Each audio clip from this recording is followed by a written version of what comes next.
при мен ли е така? Тъпата мивка не се включва. Дай сега ще покажа. Човек не може да си пусна водата, ходи до туалетната. Сега ако това се сипи върху мен. Ето, значи, една вода, която нищо не може. Ето на най-горещата го пускам. Nope. Nope. Nope. Nope.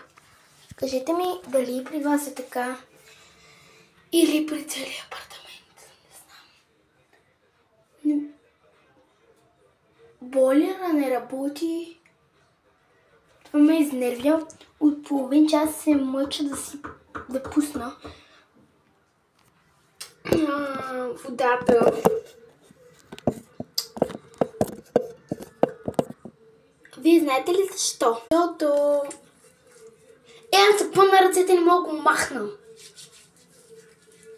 Никъде. Не мога. И не мога. Все мокра кръпа, аз друго не виждам.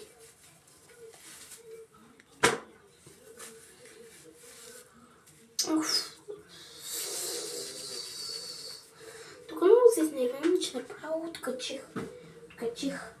Сега ако водата не може да се пусне, пак ще откача. Лекичко се пуска на пак. Не. Дали е така?